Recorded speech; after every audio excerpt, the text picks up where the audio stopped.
Dice aquí.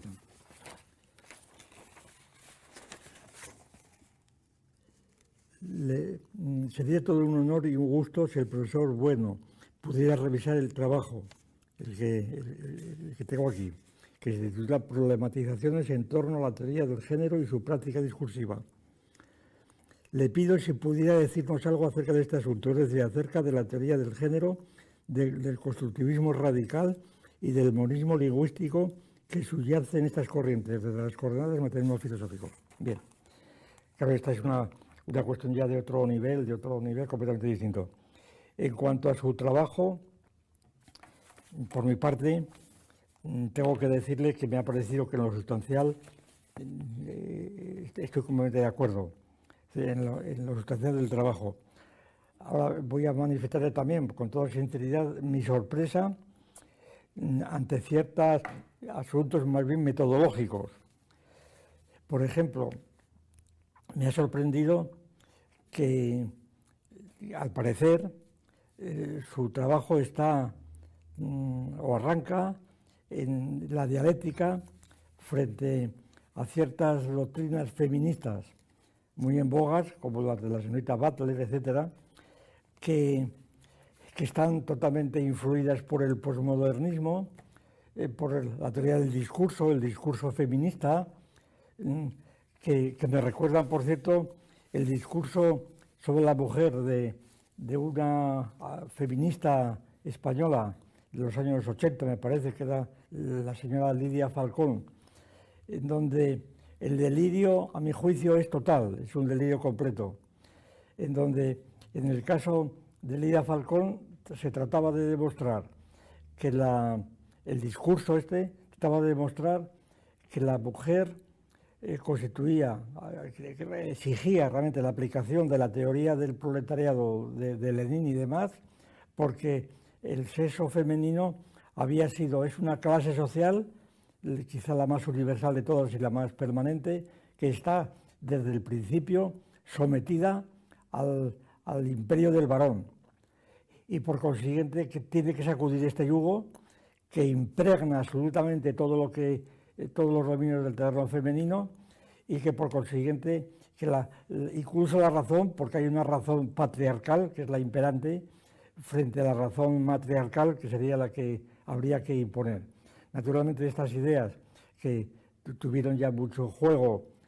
sobre los años de la transición en España y después, y las siguen teniendo. A mí me ha tocado concretamente pues lidiar muchas veces con grupos de feministas que me invitaban a sus reuniones, etcétera, y estoy un poco escarmentado en el sentido de que ya dejé completamente de ir a ellas porque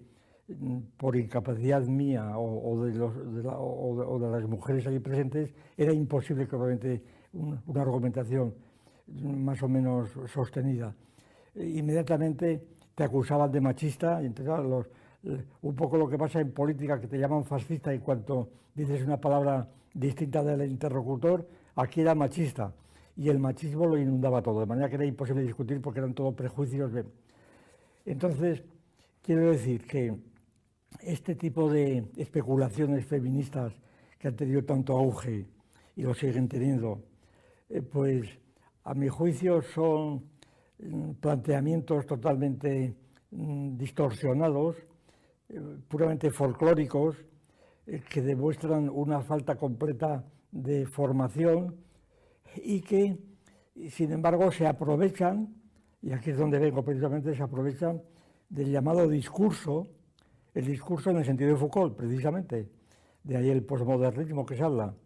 Es decir, en donde todo lo que se refiere a la mujer o a otras cosas sería un discurso, es decir, un constructo, se dice, un constructo, en este caso de los hombres, ¿verdad?, de los machos, un constructo retenido en un dominio determinado que hay que destruir porque está todo completamente subordinado a este discurso que tiene por objeto la dominación, etc. Bien, naturalmente este planteamiento, a mi juicio, es totalmente imposible de aceptar ya de entrada, pues por una razón principal, a mi juicio, porque quien así procede pues desconoce el estado actual realmente, cosa que el autor de este artículo, don Fernando Francisco, conoce perfectamente, pues el estado actual de la investigación biológica, en donde el dimorfismo sexual es una tesis totalmente científica, admitida prácticamente por todos los biólogos, ¿verdad?, tanto en el reino vegetal como en el reino animal y el reino humano, es decir, el reino hominal, si se quiere hablar así, pues aquí hay un dimorfismo sexual. Y este dimorfismo sexual, esta separación de sexos, es un hecho biológico, no es un discurso, es un hecho biológico. Es un hecho biológico y por tanto no es un discurso y hay que partir de él. Y este hecho biológico, claro, no es un discurso, pero empieza a parecerse a él cuando se parte de una dicotomía radical de entrada entre naturaleza y cultura. Es decir, la división en sexos es una división natural, se dice natural, no cultural. Pero claro, la distinción entre natural y cultural como dicotomía es lo que lleva, o lo que tiene que ver a mi juicio con este discurso. Porque no es que haya una naturaleza y por tanto que los sexos sean naturales, pero que todo lo que es cultural ya es un discurso. Primero porque lo cultural no es solamente lo humano. La etología ha demostrado que también hay cultura animal. Y por consiguiente que el dimorfismo sexual,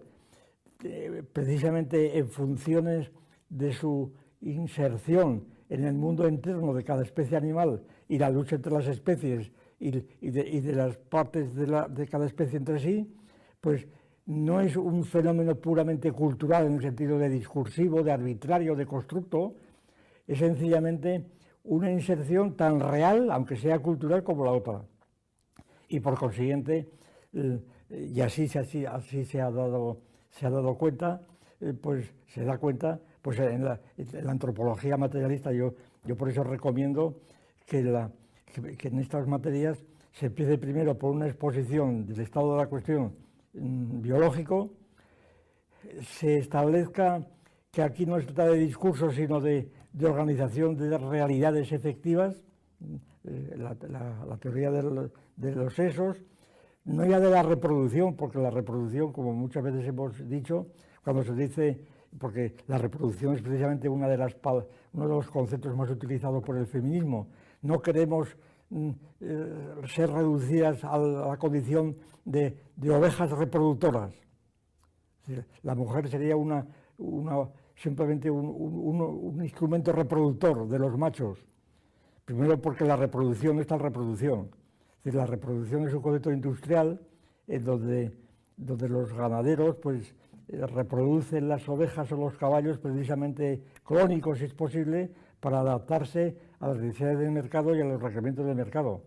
Pero la idea de reproducción es una metáfora tomada de la cultura, precisamente, no al revés. La reproducción es, por ejemplo, la reproducción de una moneda a partir del molde que se establece o del troquel. Entonces, sí, la forma es el troquel y luego cada moneda va reproduciendo, a ser posible de un modo casi clónico, por lo menos a la escala que interesa, para poder distinguir unas monedas de otras, pero siempre con características de cada moneda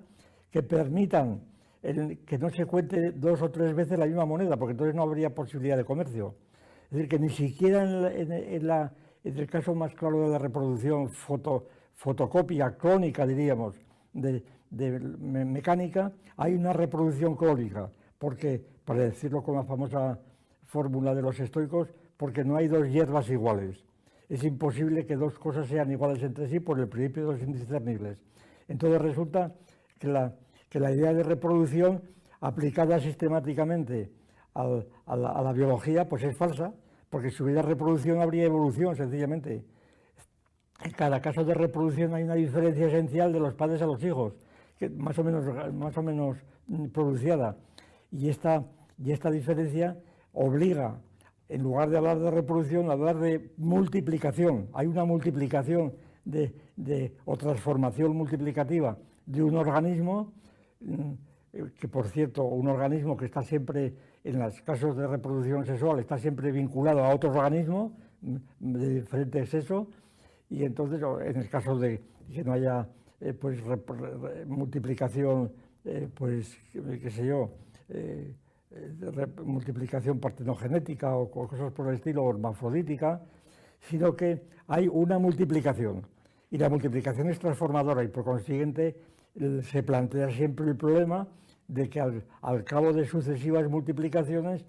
la norma clónica se va aflojando y se puede llegar a situaciones completamente distintas en donde aparezca otra especie diferente de la anterior. Un ejemplo que se cabe poner y que hemos puesto muchas veces es ese de la famosa salamandra californiana, que naturalmente va propagándose en forma de un círculo por descendencia de unos grupos, unas cepas de otras,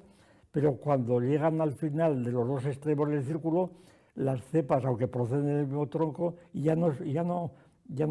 son fértiles entre sí, es decir, pertenecen a diferentes especies mendelianas. Entonces resulta, y esto es un producto, claro, de las diferencias que hay de una generación a otra, que no es reproducción. Si fuera reproducción diría lo mismo que estuviéramos tomando los extremos del círculo que los contrarios. Entonces, la inserción, naturalmente, en la cultura, pero no solamente en la humana, sino también en los animales. Los etólogos han estudiado ampliamente, y hay mil estudios sobre el asunto, particularmente los etólogos y luego los antropólogos dentro del materialismo cultural, tipo Harris, por ejemplo, en donde han hecho ver cómo las diferencias de los sexos en diferentes sociedades no son gratuitas, no son discursos, sino que están determinadas precisamente por la realidad física, material de la producción de estas sociedades. Es decir, si una sociedad es polígama y otra es monógama y otra es poliándrica, pues esto tiene que ver con que la sociedad sea ganadera o sea agrícola, etcétera. Es decir, depende de las exigencias realmente de la producción. No es algo gratuito el discurso. No es que un discurso feminista o machista haya reducido las formas elementales de parentesco a la poligamia, sino que en donde el macho tiene un harén, sino que son las posibilidades prácticas y la organización social. Y naturalmente la introducción sistemática de estos análisis pues cambia completamente el aspecto, y entonces cuando oyes a una feminista hablar del discurso de constructor y de la relación matriarcal, pues sencillamente aquello es música celestial. Yo por eso me parece que aquí sería muy interesante, es algo que sugiero yo a don Fernando Francisco Romero, sería muy interesante pues analizar la historia precisamente de esta teoría del discurso, cómo aparece, hasta qué punto se funda en hipóstasis, en sustantivaciones, pues parecidas a las que hizo en los años 30, el famoso libro de Otto Weininger, Sexo y Carácter, ¿verdad? En donde allí este hombre, pues muy joven, tenía 23 o 24 años cuando escribió el libro, luego murió. Este hombre hipostasió de tal manera a los sexos, el sexo masculino o femenino, estableció que estos sexos estaban siempre pluralizados y que cada cual tenía una participación en un sexo u otro, y según el grado de participación era hombre o mujer, que entonces estableció una mitología completamente de los sexos que en cierto modo pues dio lugar a críticas muy sutiles, como la de Hauptmann en La prodigiosa isla de las damas, etc. Es decir, ¿de dónde viene esta idea de la diferencia de sexos como un discurso? Es decir, como algo producto de la literatura o de los dominios de la imaginación de unos individuos que quieren dominar a otros. Es decir, ¿de dónde viene esto? Puesto que no está la situación. Y entonces yo creo que la mejor manera de desmontar esta historia es tener en presente cómo la distinción dicotómica de naturaleza y cultura es completamente metafísica, no hay tal discusión metafísica, porque también, y aquí la etología, los diferentes tipos de primates, pues gorilas, orangutanes, etcétera, tienen diferentes pautas de relación, de monogamia, poligamia, etcétera. Es como efectivamente en una tribu cazadora y recolectora, pues la multiplicación tiene que estar limitada, sencillamente porque la mujer no puede arrastrar juntos pues a 2 o 3 vástagos, porque no puede realmente, el grupo se hunde, y entonces, como de aquí no hay un discurso, hay una necesidad real, que eso es el materialismo cultural. Y entonces la idea del discurso es aplicada a estos casos, es idealismo puro idealismo y pura retórica, que muy útil para libros como Simone de Beauvoir y cosas de este tipo, ¿no? O como la marquesa de Campoalange o la condesa de Campoalange, que tuvo mucho predicamento en la España de los años 40 o 50 quizá, un libro muy famoso entonces que era La secreta guerra entre los sexos, donde también habla allí de los sexos, no en términos solamente de clases sociales, sino sí de 2 entidades que estaban en perpetua confrontación y en perpetua lucha. Claro, como todos, los sexos y las tallas y los colores del cabello, los rubios y los morenos, es decir, allí hay de todo. Naturalmente, como el sexo es más importante para la vida social, porque es el fundamento de la multiplicación y de la recurrencia de esta vida, la influencia es mucho mayor. Y por consiguiente, aquí no se niega absolutamente que haya habido una incidencia enorme del sexo en la evolución y organización social, pero no como discurso gratuito, sino como determinismo social. Y esto sobre todo en el caso del lenguaje, que es el punto más característico. Es decir, el lenguaje, se dice lenguaje es machista. Hombre, sí, ¿por qué? Porque en el lenguaje, el sexo, como sabemos, el sexo pues es un morfema de género. El morfema de género no quiere decir sexo, sino que es simplemente un morfema que clasifica las palabras. Que tenga origen sexual es diferente, en algunos casos. Por ejemplo, en el caso de los pronombres personales de primera persona, como yo y tú, pues no hay sexo, no hay morfema de sexo. El yo se dice yo, pero y lo que pasa es que a través del artículo es masculino, porque es el yo, no se dice la yo. O tú tampoco, no se dice la tú o el tú,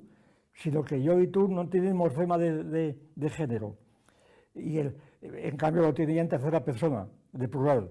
Por ejemplo, nosotros, nosotras, vosotros, vosotras, ellos, ellas, etc. Ello y neutro. Es decir, la organización gramatical de los lenguajes determinados, de ciertos lenguajes, como puede ser el español, pero también el alemán, el italiano, etc. Multitud de lenguajes tienen morfemas de género y que no tienen que ver con el sexo, en principio. El hecho de que llamara la mesa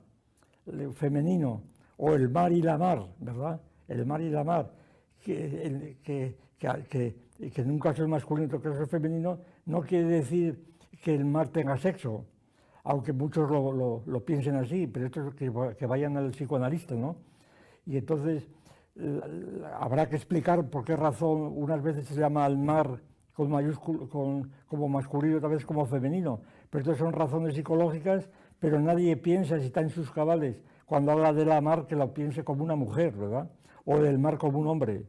Y si lo piensa, peor para él, porque eso no es pertinente en la organización de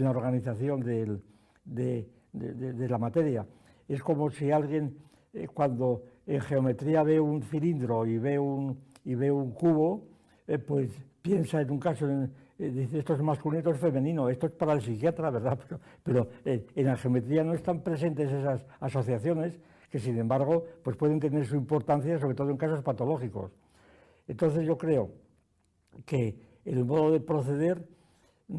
y esto es lo que quería yo subrayar, esto es lo que el autor de este trabajo, Problematización en torno a la teoría de género y su práctica discursiva, yo creo que aquí está sustancialmente de acuerdo, porque él habla de adaptación y está al tanto de lo que es el dimorfismo sexual, pero a mi juicio es demasiado generoso, por decirlo así, con los planteamientos posmodernistas del discurso feminista, porque le da beligerancia, sencillamente una beligerancia que a mi juicio no tienen porque es por sí misma totalmente inadmisible en el planteamiento, porque ignora otros planteamientos. Y por eso yo creo que es mejor, que sería mejor en este caso, comenzar a destruir ya la base de estas construcciones, de estos constructos, ¿verdad?, en donde, y de las consecuencias tan ridículas que tienen en España, por ejemplo, sobre todo a raíz de los gobiernos en gran parte inspirados por feministas de hace unos años, de las anteriores legislaturas, en donde se ha contraído la costumbre, cuando alguien da una conferencia y dice buenas tardes a todos y a todas, dice, por ejemplo, quien dice esto ya está inmediatamente localizado, ya sabe que este hombre tiene la cabeza completamente destruida por el discurso del género, pero lo tiene él, porque decir todos y todas es redundante, porque en español todos engloba a los dos sexos, bueno, hay que decir a todas, ¿verdad? Y entonces, que diga señoras y señores, como se decía tradicionalmente, pero no a todos y a todas, o jóvenes y jóvenes, y además con las contradicciones continuas, cuando se dice no profesores y profesoras, sino porque se dice, si es una reunión de oftalmólogos, se dice queridos oculistas y oculistas, es decir, porque tal cantidad de situaciones que hay propias del lenguaje, pero que no tienen nada que ver con el machismo más que por mentes calenturientas que están simplemente pensando, precisamente, y además son ellas las que están en competencia feroz, gremial, con profesiones masculinas, competencia efectiva, pero no es un discurso tampoco, es una competencia real, la competencia por los puestos de trabajo, la competencia que lleva a desvalorizar completamente, por ejemplo, la situación de la mujer dedicada a su casa como una situación próxima a la esclavitud, como si trabajar en un almacén fuera una liberación superior a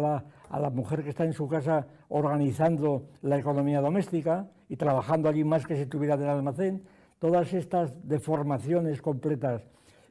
derivan de discursos, es así, pero de discursos promovidos precisamente por las feministas. Pues nada más, yo creo que yo le doy la enhorabuena a este señor, a don Francisco Fernando, porque yo creo que acierta en lo fundamental, pero a mi juicio ofrece mucha beligerancia, excesivamente beligerancia al discurso feminista que es puramente retórico y puramente literario.